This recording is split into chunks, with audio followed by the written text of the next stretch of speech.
Frères et sœurs, nous allons, au début de cette année, de l'an 2015, commencer un thème que le Seigneur m'a mis sur le cœur et qui n'est pas un thème de l'année, mais c'est le thème de l'Église. C'est le thème de tous ceux qui aiment le Seigneur. C'est le thème que nous allons développer. Pourquoi? Parce que ce thème va nous accompagner jusque là-haut auprès du Seigneur. Quand il viendra dans sa gloire ou quand il nous rappellera aussi longtemps que son temps n'est pas encore arrivé. Parce qu'aujourd'hui nous sommes, moi personnellement, dérangés parfois parce que nous avons passé beaucoup de temps de réveillons dans beaucoup d'églises pendant des années. Nous attendons des termes pompeux. C'est l'année de percée cette année. C'est l'année d'accomplissement. C'est l'année de matérialisation. Cette année, c'est l'année de la restauration des affaires et des finances. Cette année, celui qui était en arrière sera devant que des thèmes pompeux, Et j'ai compris même que c'est à cause de ces thèmes pompeux que les réveillons drainent de foule. Parce qu'il y a même des gens qui, toute une année, n'ont pas été dans une église, c'est seulement que je vais aller dans un réveillon. Et là, dès qu'il arrive, il dit, cette année, le Seigneur me dit de vous dire, tout le monde s'attend à quelque chose. Bien aimé, nous ne voulons pas tomber dans ces pièges-là, où on nous promet de grandes choses, mais qui ne se réalisent pas. Amen. Pourquoi? Parce qu'il y a des choses importantes que nous laissons en arrière, et nous recherchons les choses qui réjouissent la chair. Laissez-moi informer quelqu'un que la chair que tu aimes beaucoup, cette chair-là, c'est la terre, c'est la poussière. Amen. Il faut aimer ce qui est spirituel en toi, parce que c'est ce qui paraîtra devant le Seigneur. Tu passes beaucoup de temps à vouloir satisfaire la chair. La fête ou les fêtes, les loisirs, toutes ces choses, c'est la chair. Mais ton vrai toi, ce n'est pas la chair qu'on voit. Ton vrai toi, c'est ce qu'on ne voit pas. C'est là où tout se passe. Dans le cœur, l'âme, l'esprit. Et c'est ce que Dieu veut. Le thème que nous allons aborder, je l'ai intitulé comme ci: rebâtir l'autel de la louange et de l'adoration. Rebâtir l'autel de la louange et de l'adoration. Pour vous qui êtes de cette église, je vous conseille, je vous suggère d'acheter des agendas. Vous savez, il y a les agendas 2014 qui n'ont pas été liquidés. Aujourd'hui, là, c'est le solde. Allez ramasser cela. Comme ça, commencez à écrire. Suivre un enseignement toujours sur DVD ou sur YouTube ne remplacera jamais les notes que tu auras prises. Amen. Il faut écrire, parce que la plupart des choses que nous vous enseignons, c'est parce que nous avons été enseignés par d'autres, nous les avions écrits aussi, et le Seigneur, avec l'expérience, est en train de nous rajouter d'autres choses. Il faut écrire. Rebâtir l'autel de la louange et de l'adoration. Le sous-thème d'aujourd'hui, le sous-thème que nous allons voir aujourd'hui, les origines du combat spirituel. Les origines du combat spirituel. On parle beaucoup de combat spirituel. On parle beaucoup des esprits de sorcellerie de la famille. On parle trop des esprits méchants. On parle de l'idolâtrie. On parle de toutes ces choses. Mais nous voulons, vous et moi, sur base des Saintes Écritures, comprendre les origines du combat spirituel. Mais avant d'entrer dans le vif du sujet, je vais vous faire comprendre ce qui se passe réellement auprès de Dieu. Premier point, la configuration de l'atmosphère céleste. La configuration de l'atmosphère céleste. Quand je dis céleste, c'est auprès de Dieu, là où Dieu trône, là où Dieu règne. Qu'est-ce qui se passe auprès de Dieu? Quand on va comprendre ce qui se passe auprès de Dieu, c'est alors que nous allons comprendre d'où est venu le combat spirituel. Et comme c'était un enseignement, je vais y aller mollo mollo. Et aujourd'hui, je vais simplement introduire ce message, ce thème, ce sous-thème. Et nous irons lentement avec ça, et d'autres frères, serviteurs de Dieu, viendront aussi me compléter au temps marqué. Mais nous allons demeurer là-dedans. Rebâtir l'autel de la louange et de l'adoration. Premier sous-thème aujourd'hui, les origines du combat spirituel. Qu'est-ce qui a mené le monde à être ce qu'il est aujourd'hui? D'où viennent tous ces péchés aujourd'hui? Pourquoi l'Église n'arrive-t-elle pas à toucher le monde, à transformer beaucoup de vies? Parce qu'il y a un problème. Et c'est ce problème que nous allons voir avec vous, pour la gloire de notre Dieu. Le premier texte que nous allons lire, si on peut le projeter aussi, c'est dans Apocalypse 4. Apocalypse 4, versets 1 à 11. Ouvrez vos Bibles, sinon vous allez lire le texte qui sera projeté. Apocalypse 4, versets 1 à 11. Dans le premier point, la configuration de l'atmosphère céleste. Est-ce que tout le monde voit clairement? Tu éteins le premier bouton. Deuxième. Non, deuxième. Là, ça va? Ça va bien. Ok, lisons la parole de Dieu ensemble. 1, 2, 3. Après cela, j'ai regardé et voici une porte était ouverte dans le ciel. La première voix que j'avais entendue, comme le son d'une trompette, et qui me parlait, dit, monte ici, et je te ferai voir ce qui doit arriver dans la suite. Aussitôt je fus ravi en esprit, et voici il y avait un trône dans le ciel, et sur ce trône, quelqu'un était assis. Celui qui était assis avait l'aspect d'une pierre de jaspe et de sardoine. Et le trône était environné d'un arc-en-ciel semblable à de l'émeraude. Autour du trône, je vis 24 trônes, et sur ce trône, 24 vieillards assis, revêtus de vêtements blancs, et sur leurs têtes des couronnes d'or. Du trône sortent des éclairs, des voix et des tonnerres. Devant le trône brûlent 7 lampes ardentes, qui sont les 7 esprits de Dieu. Il y avait encore devant le trône, comme une mer de verre semblable à du cristal. Au milieu du trône et autour du trône, il y avait 4 êtres vivants, remplis Dieu devant et derrière. Le premier être vivant est semblable à un lion. Le second être vivant est semblable à un veau. Le troisième être vivant a la face d'un homme. Et le quatrième être vivant est semblable à un aigle qui vole. Les 4 êtres vivants ont chacun 6 ailes. Et ils sont remplis Dieu tout autour et au-dedans. Ils ne cessent de dire jour et nuit, Saint, Saint, Saint est le Seigneur Dieu, le Tout-Puissant, qui était, qui est et qui vient. Quand les êtres vivants rendent gloire et honneur et action de grâce à celui qui est assis sur le trône, à celui qui vit au siècle des siècles, les 24 vieillards se prosternent devant celui qui est assis sur le trône, et ils adorent celui qui vit au siècle des siècles. Et ils jettent leur couronne devant le trône en disant, « Tu es digne, notre Seigneur et notre Dieu, de recevoir la gloire, l'honneur et la puissance, car tu as créé toutes choses, et c'est par ta volonté qu'elles existent et qu'elles ont été créées. Amen. » Lorsqu'on nous dit de lire la parole de Dieu, il faut la lire comme des êtres vivants. Alléluia. Amen. Parce que quand vous criez dans vos cuisines, vous parlez fort.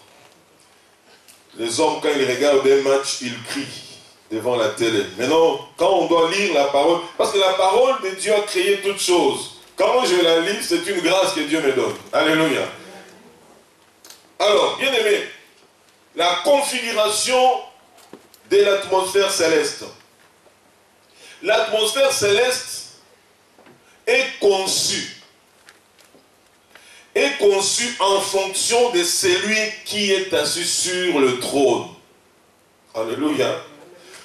Tout se fait en fonction de celui qui est assis sur le trône.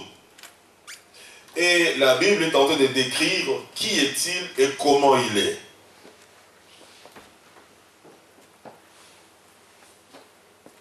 Au verset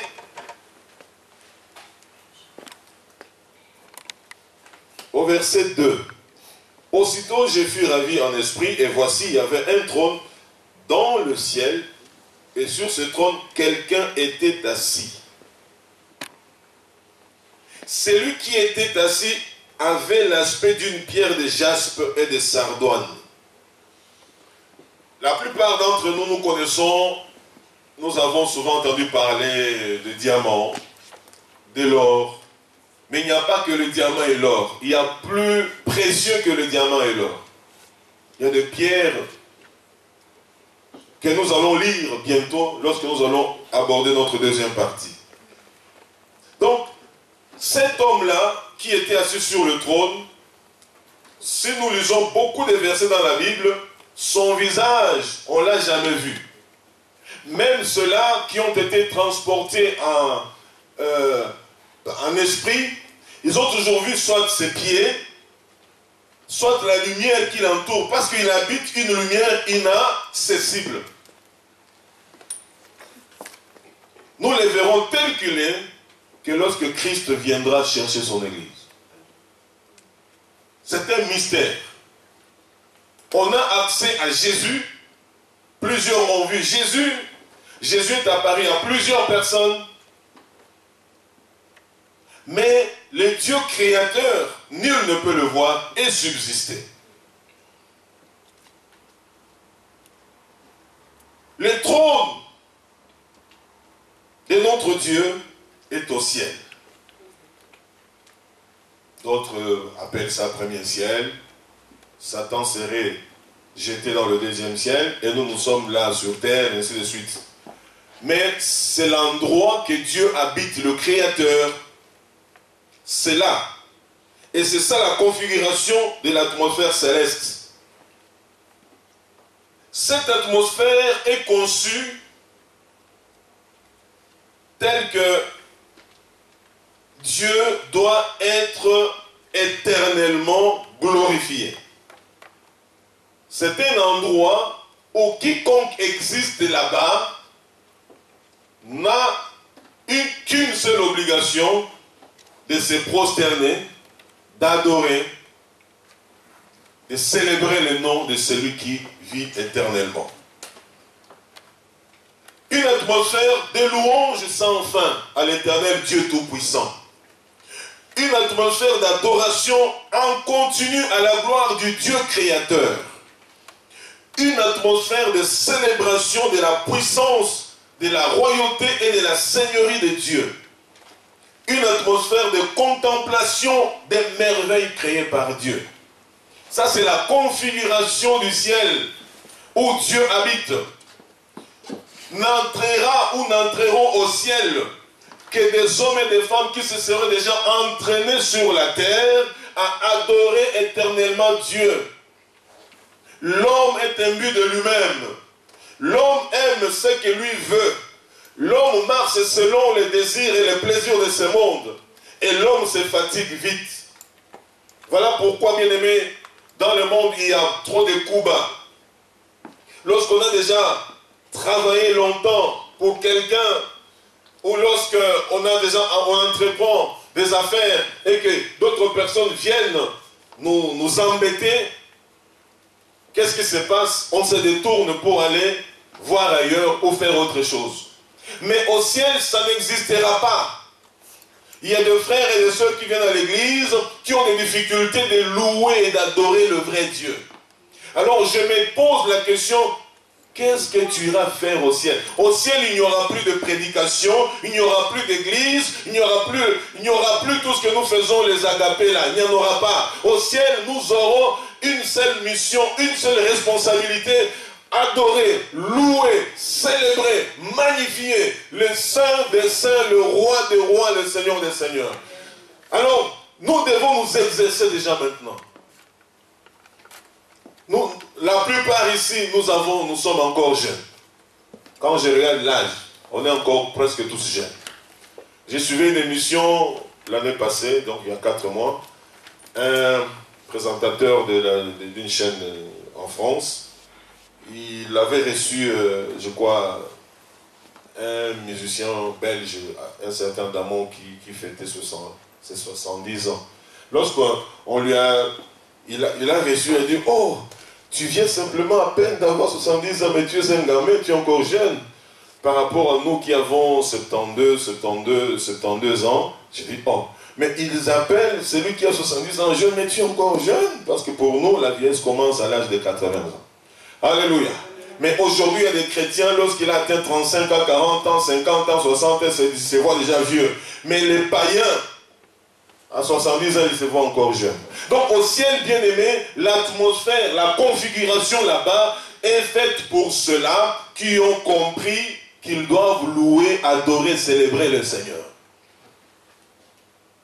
Aujourd'hui, nous trouvons qu'il y a beaucoup de gens qui aiment adorer, louer, célébrer le Seigneur par rapport au son de la musique, par rapport aux cantiques qu'ils veulent entendre.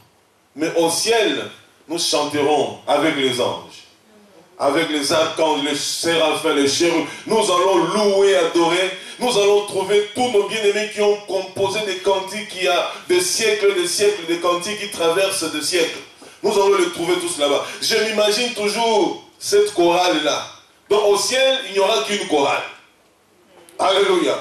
Il n'y aura ni homme ni femme, nous serons tous habillés en blanc derrière notre Seigneur qui marche dans la gloire. Il n'y aura plus de lumière, il n'y aura plus de soleil, parce que lui-même, l'Éternel, sera notre soleil. Alors au ciel, il n'y aura pas de problème là-bas. La configuration de l'atmosphère céleste. Cela est conçu pour la louange sans fin à l'Éternel, l'adoration en continu à la gloire du Dieu créateur, la célébration de la puissance, de la royauté et de la seigneurie de Dieu et la contemplation des merveilles créées par Dieu. Ça, c'est la configuration au ciel. Deuxième point. La gloire qui environne le trône. N'oubliez pas que je suis en train de vous préparer à comprendre les origines du combat spirituel, du mal, de la dépravation des mœurs. Ça va d'où? Ça sort d'où? Mais avant de parler de ça, considérons d'abord ce qui se passe au ciel. La gloire qui environne le trône. Le trône, c'est le lieu où réside un roi, un seigneur. Le trône, c'est le lieu du pouvoir. C'est le lieu de puissance et de force. Le trône, c'est là où le roi des rois est assis, dans le ciel. Voilà pourquoi tous les grands dignitaires de ce monde ont des trônes. Malheureusement, les serviteurs de Dieu ont su importer des trônes dans l'église. Vous trouvez un pasteur assis, le trône, enfin un pasteur, bon, un serviteur de Dieu, lorsqu'il est assis, vous cherchez où il est, mais le trône est tellement grand, ça l'étouffe, donc on ne le voit même pas. Trône. Il est assis là, sa femme là. Et ses collaborateurs ont déjà des chaises normales dans beaucoup d'églises. Je me dis, si nous on commence à s'asseoir sur des trônes sur terre, et au ciel nous allons nous asseoir sur quoi? Parce que Dieu nous réserve les trônes là-bas, pas sur terre. Alléluia. Oh peuple de Dieu, il se passe beaucoup de choses au ciel. Je suis en train de vous amener à comprendre, à aimer, adorer Dieu, à aimer le louer dans vos maisons et dans l'église. Quelle est l'importance et la place de l'adoration dans le cœur de Dieu? Au verset 3 d'Apocalypse 4, le trône de Dieu est entouré par un arc-en-ciel. Nous avons déjà eu l'habitude de voir des arcs-en-ciel de temps en temps apparaître. L'arc-en-ciel ici est le symbole de l'extraordinaire agencement de la beauté des couleurs. C'est-à-dire que quand tu es devant le trône de Dieu, tu regardes toutes ces couleurs-là à la manière du ciel. Tu te dis, c'est extraordinaire. Donc, bien aimé, il ne faut pas manquer ces rendez-vous-là. C'est extraordinaire. Au verset 4, la Bible nous dit que autour du trône, il vit 24 trônes et sur le trône, 24 vieillards assis, revêtus de vêtements blancs et sur leur tête des couronnes d'or. Il y a d'abord le grand trône sur lequel est assis celui dont on ne voit jamais le visage, mais qui scintille dans sa lumière et de sa gloire. Et autour de son trône, il y a 24 trônes. Et sur les 24 trônes, 24 vieillards, habillés tous en blanc, et qui portent tous des couronnes en or. Bon, en parlant un peu de ces choses, lorsqu'on avait étudié l'eschatologie, bon, ce n'est pas tellement prouvé, mais bon, il y a des gens qui disent que c'est le Seigneur qui fait voir à Jean, qui était sur l'île de Patmos, qu'il a combiné les 24 princes des 12 tribus d'Israël et les 12 disciples de Jésus, et cela fait 24 trônes. C'est une des explications. Mais nous les comprendrons mieux lorsque nous serons de l'autre côté. Amen. Alors, ces gens-là portaient des couronnes d'or. Pourquoi? Parce que le Seigneur les a honorés. Mon frère, ma soeur, toi et moi, nous porterons des couronnes d'or au ciel. Aujourd'hui, tu ne fais pas partie d'une monarchie quelconque ici sur terre, mais sache que ta couronne t'attend. Et chacun recevra selon ses œuvres. Nous n'aurons pas tous le même couronne. Il y aura des couronnes qui brilleront plus que les autres.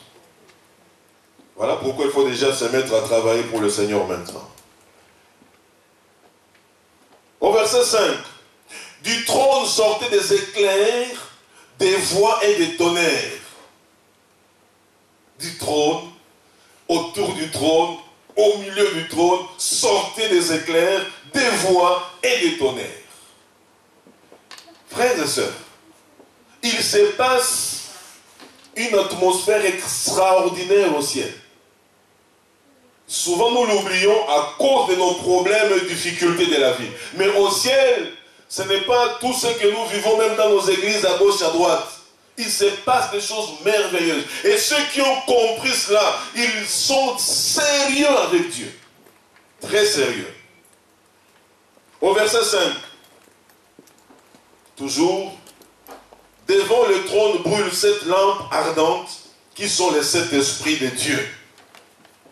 Aujourd'hui, ce n'est pas le but de notre message pour décrire chaque élément. Mais je suis en train de vous faire voir la gloire qui environne le trône. Verset 6. Il y a encore devant le trône comme une mer de verre semblable à du cristal. Vous savez, lorsque vous entrez dans des hôtels 5 étoiles, rien qu'à regarder le sol, mais vous croirez peut-être au ciel, mais ce n'est pas encore le ciel. Amen. On essaie d'imiter, mais ce n'est pas ce qu'il y a au ciel. Et c'est ce qui environne le trône de notre Dieu. Au milieu du trône et autour du trône, il y a 4 êtres vivants. Un sous forme de lion, semblable à un lion, l'autre semblable à un veau, l'autre ayant la face d'un homme, et un autre semblable à un aigle qui vole. Verset 8. Les 4 autres vivants ont chacun 6 ailes et ils sont remplis Dieu tout autour et au-dedans. Ils ne cessent de dire jour et nuit, Saint, Saint, Saint est le Seigneur Dieu, le Tout-Puissant qui était, qui est et qui vient. Alléluia. Ils sont là en train de dire Saint, Saint, Saint. En fait, ça c'est leur job, leur boulot. Ils sont engagés pour ça. Saint, Saint, Saint est l'Éternel notre Dieu, qui était et le Tout-Puissant, qui était, qui est, qui vient. Saint, Saint, Saint, à longueur de journée, jour et nuit, au siècle des siècles.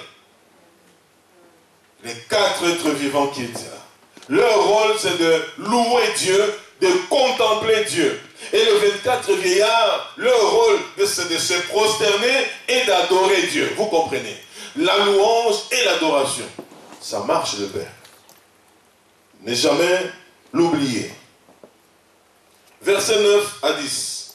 Quand les êtres vivants rendent gloire et honneur et action de grâce à celui qui est assis sur le trône, à celui qui vit au siècle des siècles, les 24 vieillards se prosternent devant celui qui est assis sur le trône et ils adorent celui qui vit au siècle des siècles et ils jettent leur couronne devant le trône en disant, bien-aimés, qui sommes-nous pour résister à la gloire de notre Dieu? Il y a des frères et sœurs qui ont des difficultés d'adorer, de célébrer le Seigneur. C'est tout un problème. Mais les mêmes personnes devant un patron du travail, ils tremblent comme des mouches. Tremblons devant le roi des rois, le Seigneur Dieu de gloire. Alléluia. Tremblons devant lui, parce qu'il est digne.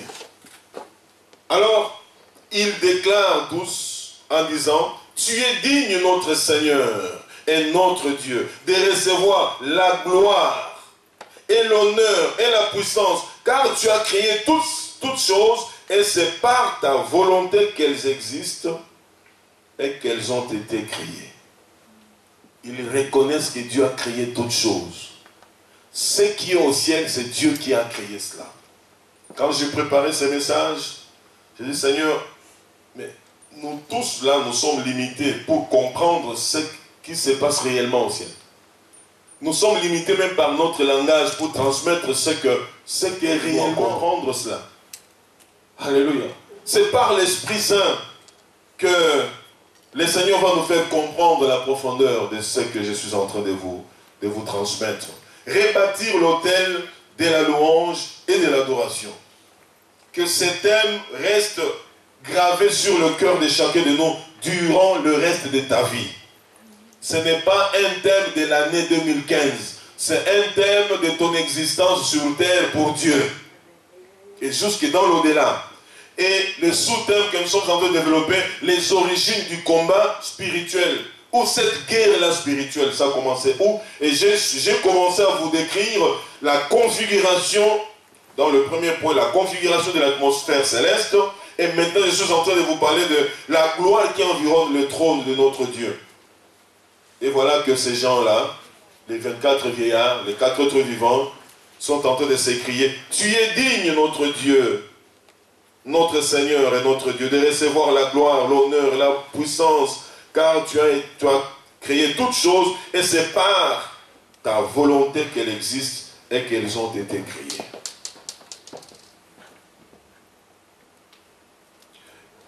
Que le Seigneur soit loué. Dans Apocalypse 5, Apocalypse 5, versets 1 à 14. Mais pour faire vite, je vais lire seulement du verset 11 au verset 14. Apocalypse 15, 1 à 14. Mais moi, je vais lire seulement, nous lisons avec vous plutôt, du verset 11 au verset 14. Ok. Apocalypse 5, verset 1 à 14. Mais là, maintenant, nous allons lire avec vous, verset 11 à 14. Lisons la parole de Dieu. 1, 2, 3. Je regardais et j'ai entendu la voix de beaucoup d'anges autour du trône et des êtres vivants et des vieillards. Et leur nombre était des myriades, des milliers.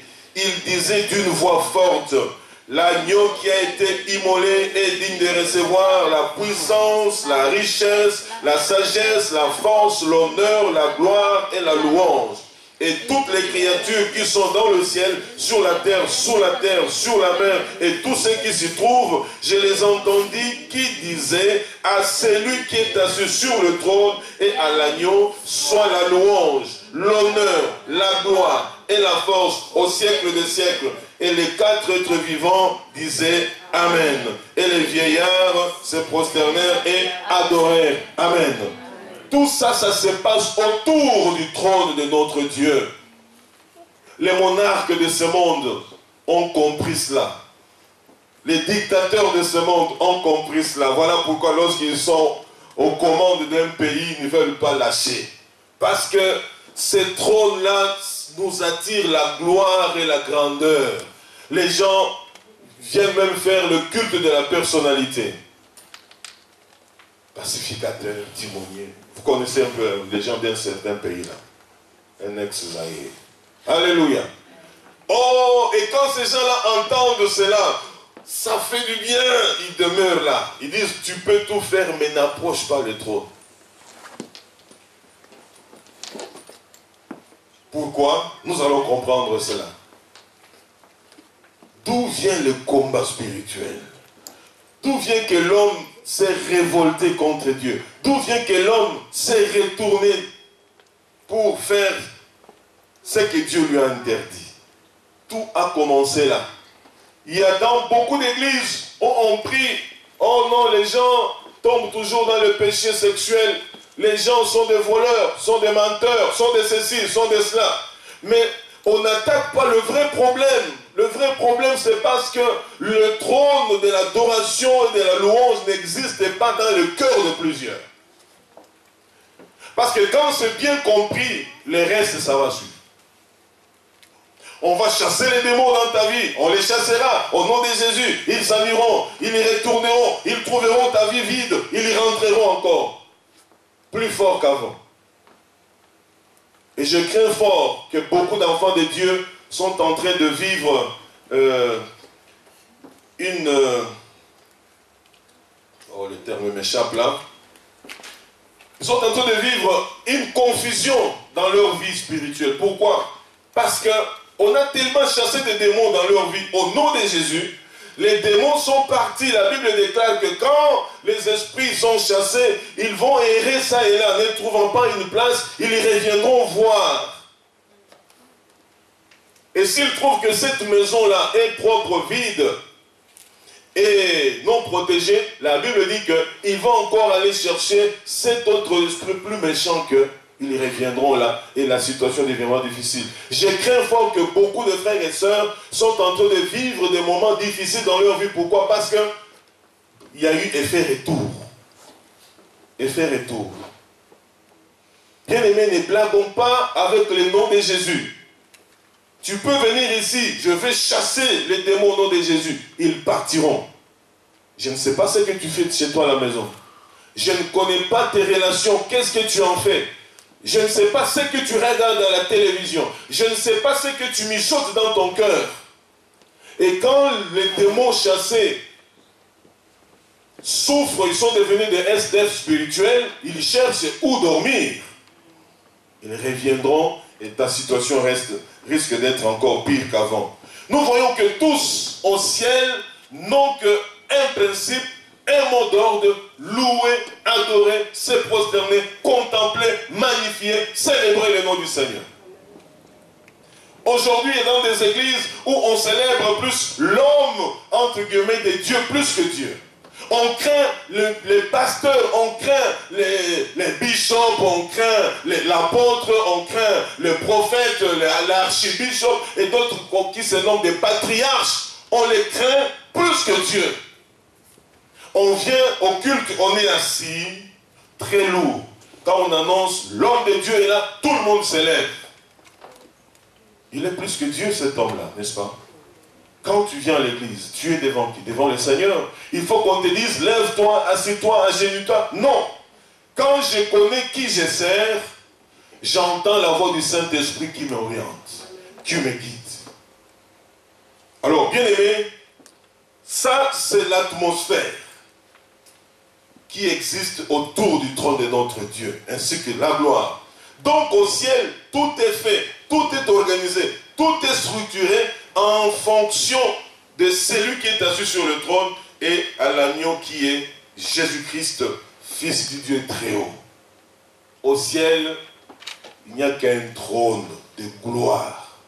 Les autres trônes, autour du trône, il y en aura 24. Personne n'ira au ciel pour faire le coup d'état à un de 24 vieillards. Non.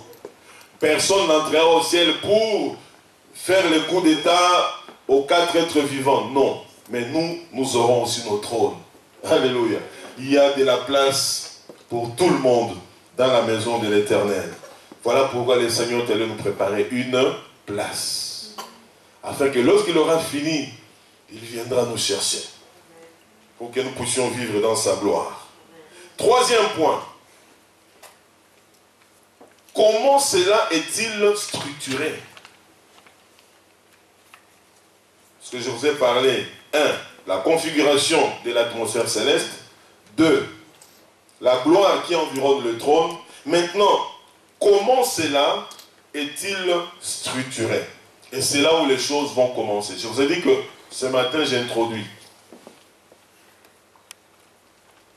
Mais soyez vraiment attentionnés par rapport à tout ce qui est dit. Parce que de votre existence, cela dépendra aussi. Du succès, de la réussite, de l'autorité que tu dois dégager vis-à-vis du monde des ténèbres. Bien-aimés, nous allons lire Ésaïe 14, versets 11 à 17. Ésaïe 14, versets 11 à 17. Nous allons lire deux textes. Ésaïe 14, 11 à 17. Et puis Ézéchiel 28, versets 11 à 19. Et je vais dire 2-3 mots autour de ça et nous allons clôturer notre introduction du jour. Que le Seigneur aide quelqu'un à bien saisir ce que le Saint-Esprit est en train de nous dire.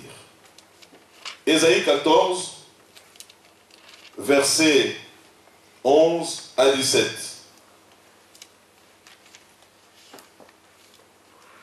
Ta magnificence est descendue dans le séjour des morts.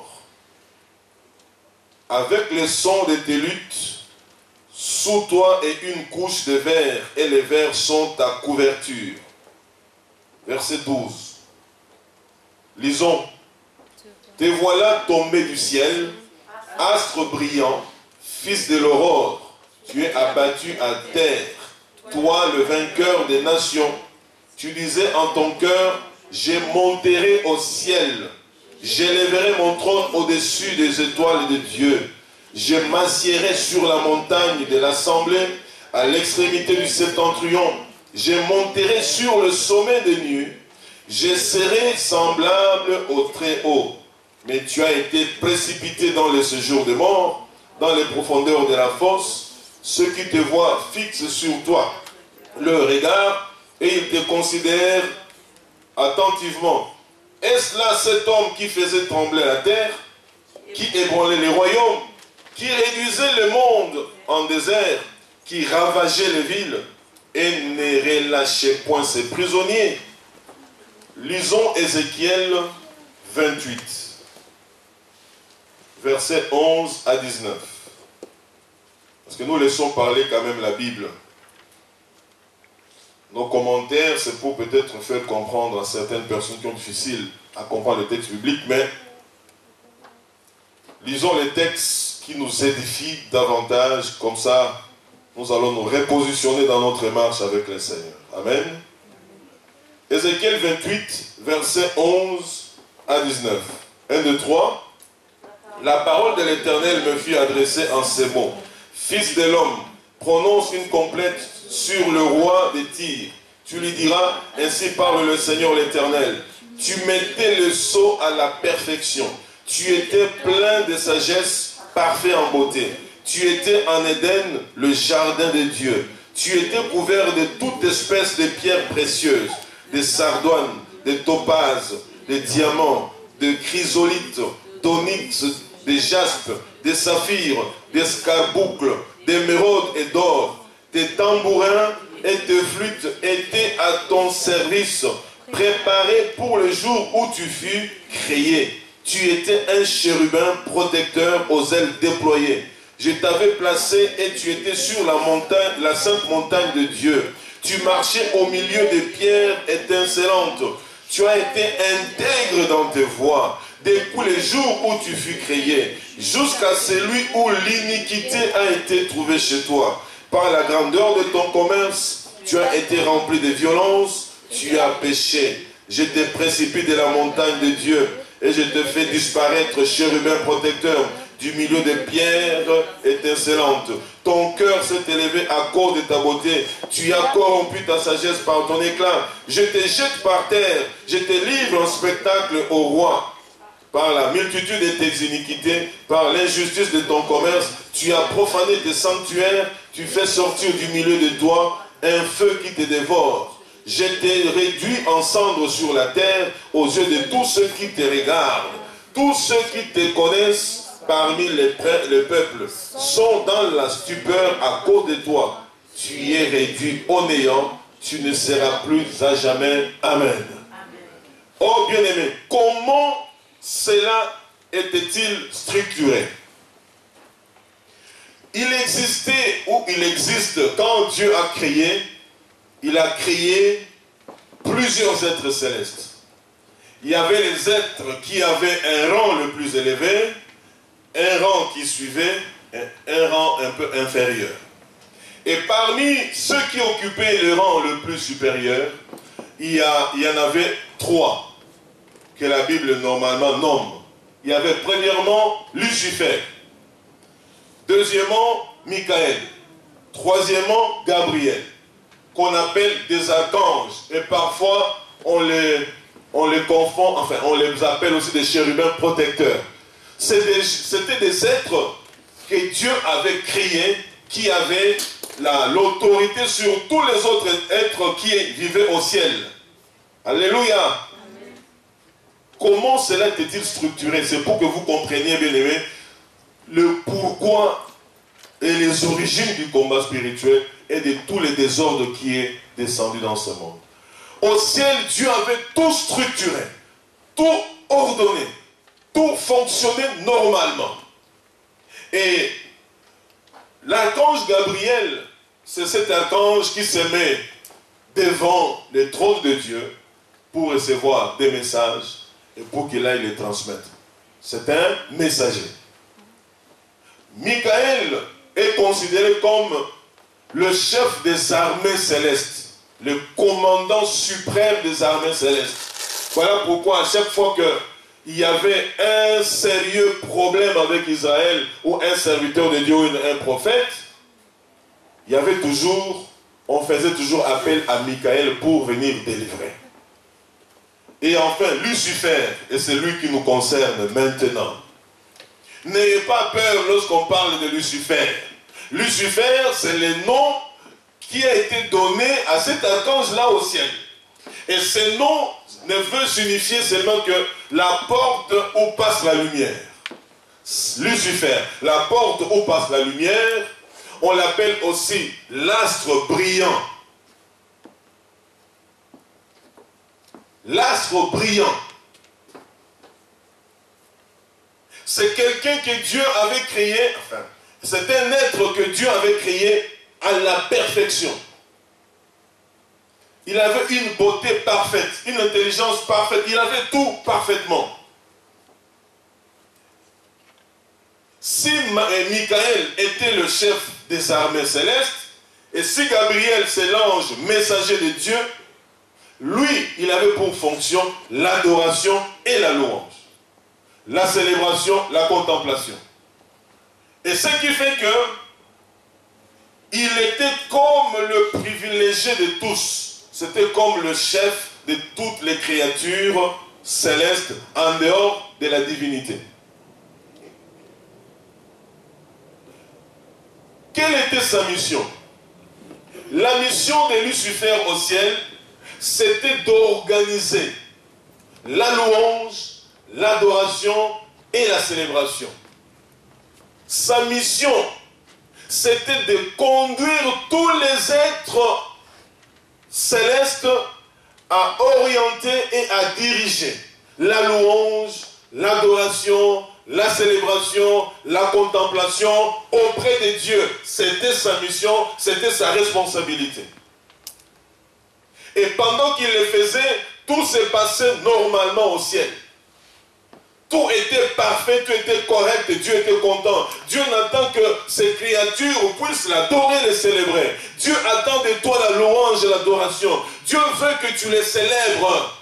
Dieu veut que tu les loues, que tu l'adores. Et quand tu le fais, Dieu veut voir que tu le fais de tout ton cœur. N'adore pas Dieu à cause d'un problème ou d'un autre. Adore Dieu parce que tu es la créature de Dieu. Adore-le parce qu'il t'aime. Adore et célèbre-le pour tout ce qu'il a fait pour toi. Va au pied du Seigneur. Bien-aimé, va au pied du Seigneur. Multiplions, Seigneur mon bien-aimé, c'est là, dans nos maisons. Prosternons-nous devant le roi. Crions la grandeur de Dieu dans tout ce que nous faisons. Parce qu'il en est digne. Lucifer, c'était ça son rôle. De louer, d'adorer Dieu. Combien de ceux qu'on appelle les conducteurs de louanges, les responsables des chorales, lorsqu'ils ont commencé, ça tâtonnait encore. 1 an après, 2 ans après, 5 ans après, le Seigneur fait grâce. Les dons s'ajoutent. Les belles voix s'ajoutent. Le meilleur musicien s'ajoute.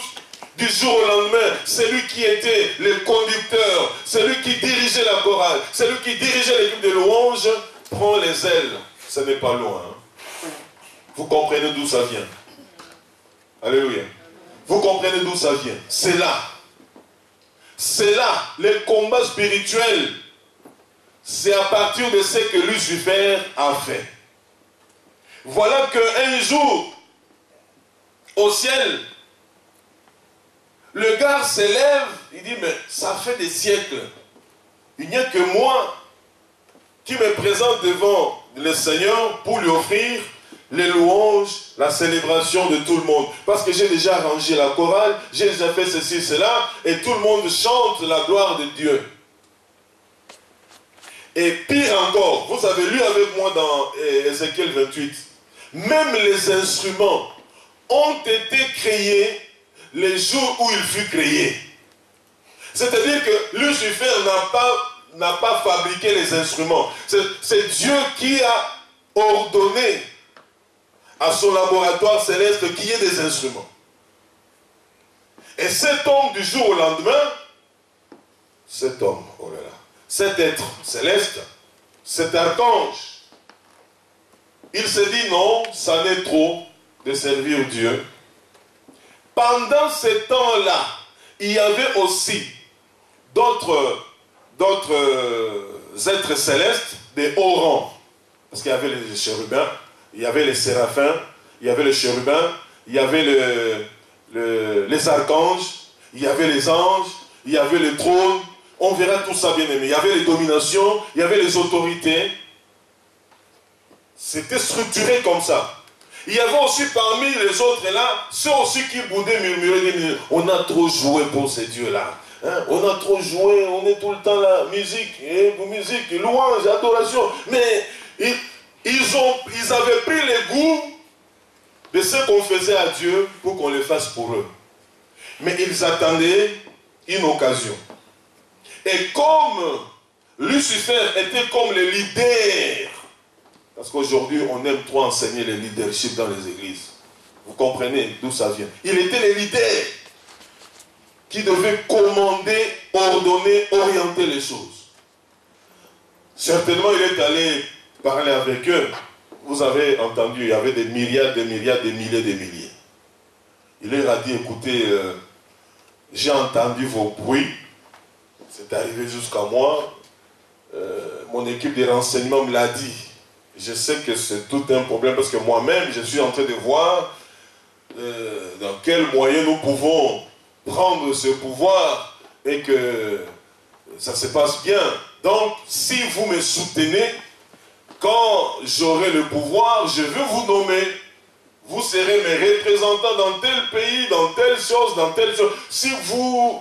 Alors les gens ont dit, oui, nous sommes derrière toi. Et la Bible déclare qu'un tiers des anges avaient obéi au mensonge de cet homme, de cet être-là. Et lui croyait que ça va s'arrêter là. Dieu lui a laissé faire. Alléluia. Bien-aimé, ce n'est pas parce que Dieu te laisse faire. Ça fait des années que tu vis dans ces péchés-là. Ça fait des années que tu es dans cette combine-là. Ça fait des années que tu es en train d'entreprendre cette mauvaise relation-là. Ce n'est pas parce que ça a pris du temps que Dieu ne sait pas. Dieu le sait. Et Dieu le voit. Il te laisse le temps de revenir à lui. Alors, lorsque Michael a vu ça, Gabriel a vu, ils sont allés dire, Maître, ô éternel Dieu Tout-Puissant, est-ce que tu entends ce qui se passe? Je dis, moi je suis votre créateur, je sais, je vois déjà tout ce qui se passe. Ces complots, je les connais. Mais maître, qu'est-ce que vous voulez? Il dit, mais comme l'iniquité n'a jamais existé dans notre royaume, le mal n'a jamais existé dans ce royaume, et que cela a été trouvé dans cet être-là, et tous ceux qui l'ont suivi, je vous ai créé, vous tous, presque à la perfection. Alors toi, Michael,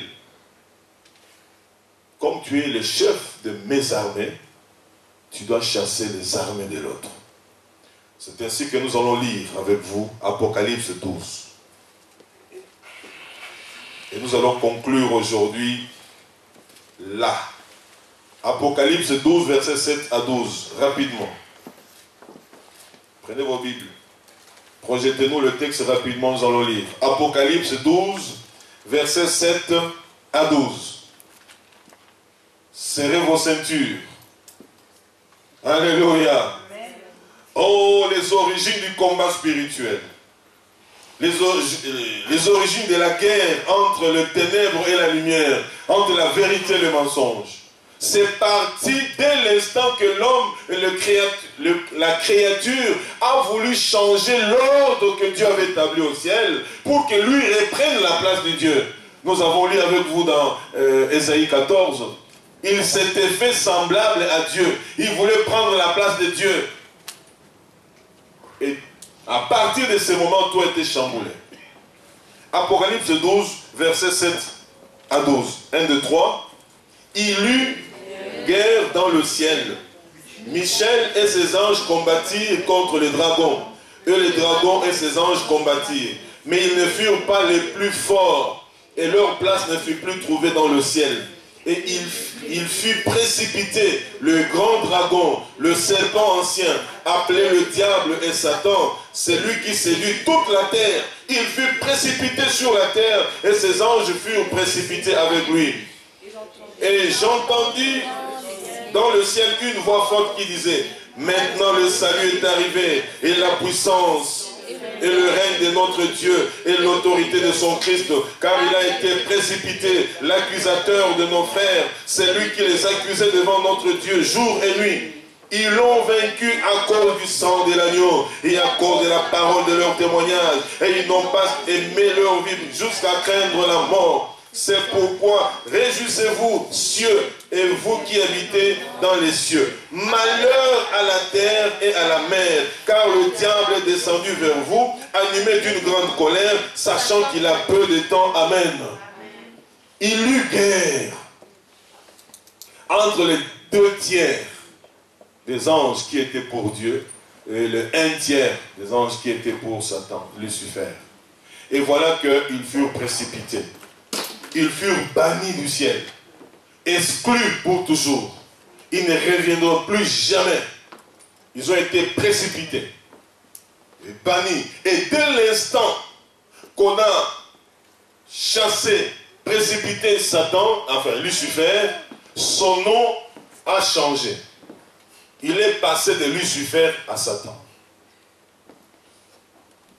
l'accusateur. le diable, l'usurpateur, les diviseurs, les dragons. Il a obtenu plein de noms que nous allons citer au fur et à mesure que nous aborderons des sous-thèmes dans les jours à venir. Et au ciel, tous, ils proclament la gloire du nom de Jésus-Christ, de l'agneau qui a été immolé. Parce que par son sang, ici, souvenez-vous que c'est une vision qu'on accorde, qu'on donne à notre frère, l'apôtre Jean, qui était sur l'île de Patmos. On lui montre les choses, comment ça se passe au ciel, et comment est-ce que les choses se sont passées après que Jésus ait fini sa mission et soit réparti au ciel. Donc l'avant et l'après. On lui montre tout cela dans une vision. Alors, ils se sont écriés gloire, louange, puissance à notre Seigneur, parce qu'il a vaincu celui qui accusait nos frères, donc celui qui nous accusait. C'est pourquoi réjouissez-vous cieux et vous qui habitez dans les cieux. Pourquoi? Parce que dans les cieux, Satan est banni et ils n'ont plus de problème. Malheur à la terre, à vous et moi. Il est descendu avec une grande colère pour perdre un grand nombre. Pourquoi? Parce que Satan a vécu dans le ciel. Il a vécu dans la présence de Dieu. Voilà pourquoi, frères et sœurs, vous et moi, à partir d'aujourd'hui, faisons un effort de comprendre les Saintes Écritures. Comprenons cela. La parole de Dieu.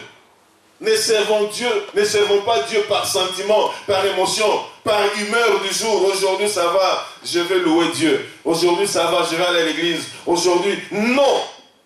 Les gens qui ont compris que Satan est descendu avec une grande colère, ils ne blaguent plus avec leur salut. Parce que Satan ne te fera jamais des cadeaux. J'insiste, il ne t'aime pas, il ne t'aimera jamais. Il te hait. Il a de la haine contre toi. Pourquoi? Parce que l'endroit où lui, il avait des privilèges, il ne retournerait plus jamais là-bas. Mais toi et moi, nous y sommes déjà pendant que nous vivons sur terre, en Jésus-Christ. Il dit, mais comment est-ce que l'être inférieur que Dieu a tiré de la poussière peut venir me supplanter, moi, l'être céleste que Dieu avait créé à la perfection? Il dit, jamais. Je ne peux pas tolérer cela. D'où ce qu'il a fait à Adam et Ève dans le jardin d'Éden. Et tout est parti où? Tout est parti du ciel. Alléluia. Le combat spirituel, mon frère, ma soeur, n'a pas commencé sur terre. C'est une guerre qui est engagée par Satan contre tout ce que Dieu fait et contre tous ceux qui aiment Dieu. Amen. Je m'arrête là parce que c'était l'introduction. Nous allons commencer le dimanche prochain à voir maintenant les dessous des ruses sataniques. Comment il a fait pour nous avoir l'église, perturber beaucoup d'enfants de Dieu, ainsi de suite. Alors mon frère, ma soeur, prends cet enseignement au sérieux. Parce que il y a des délivrances qui vont s'opérer, je vous les certifie, sans imposition de main, sans qu'il y ait jeûne de prière sur ta vie. Vous vivrez des choses grandioses parce que vous aurez compris ce qui s'était passé au ciel et ce que toi tu dois faire pour demeurer au ciel auprès du Seigneur. Amen. Que Dieu vous bénisse. Quand vous rentrez chez vous, réalisez, méditez, priez pour ça. Que le Seigneur continue à déverser cette vérité dans nos cœurs, cette grande sémence qui va nous délivrer tous. Amen, amen. Rebâtir l'autel de la louange et de l'adoration, sous-thème d'aujourd'hui, les origines du combat spirituel. Tout est parti de là. Les péchés d'orgueil, le péché sexuel, le péché de vol, le péché d'orgueil, d'arrogance, tout est parti de là. Venez, nous allons encore découvrir plein de choses dimanche prochain. Priez pour moi, pour que le Seigneur continue encore à m'inspirer davantage pour vous tous. Soyez bénis.